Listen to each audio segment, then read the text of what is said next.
Après l'annonce des résultats provisoires de l'élection présidentielle hier au tribunal départemental de Dakar, certains observateurs saluent le bon déroulement du scrutin et lancent un appel à l'opposition. Les sentiments qui nous animent, ce sont d'abord des sentiments de fierté et de joie en tant qu'Africains, parce que nous pensons que la société civile africaine aujourd'hui n'est plus un espoir.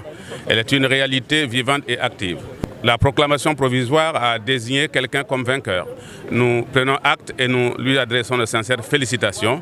Et je pense qu'il faut qu'ensemble, main dans la main, ils puissent continuer à travailler à ce que le Sénégal, comme nous sommes venus le voir, est vraiment un pays émergent. Nous sommes animés d'un sentiment de joie. Joie pourquoi? Parce que nous avons constaté que le Sénégal ne cesse de nous surprendre de par son esprit de maturité. Le peuple sénégalais, soucieux de sa démocratie et de sa première place même, dirais-je, en Afrique, est tenu de respecter ses institutions.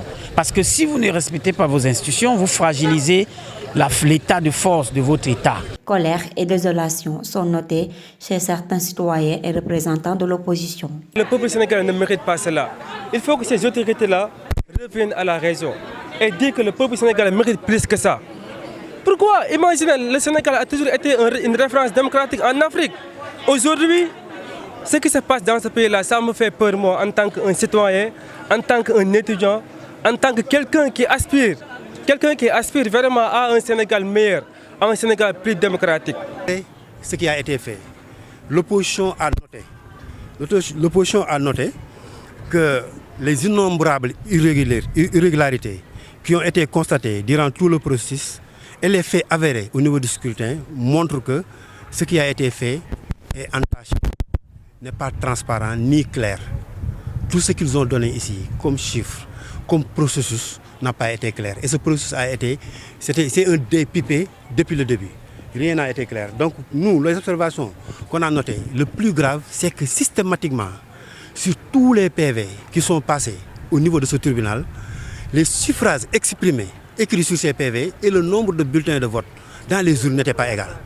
C'est impressionnant. C'était presque sur la quasi-totalité des départements, on a vu des chiffres qui différaient entre le nombre d'enveloppes dans les urnes et suffrages valablement exprimés. C'est ça la première. La deuxième, c'est qu'au niveau des votants, on a eu des dépassements que les Sénégalais ne pourront pas comprendre. Par exemple, à Podor, ceux qui ont voté et qui ne sont pas dans les listes, ça tourne autour de 2717 personnes sur un département qui votent et qui ne sont pas dans les listes. À Podor, on a 1576 personnes qui ont voté et qui ne sont pas dans les listes, etc. En Gambie, le nombre de votants dépasse le nombre d'inscrits sur les listes. Et je donne l'exemple de la Gambie parce que c'est révélateur. Les résultats provisoires proclamés hier sont perçus de différentes manières. Comme on dit très souvent, le bonheur des uns fait le malheur des autres. Cependant, c'est le Sénégal qui gagne.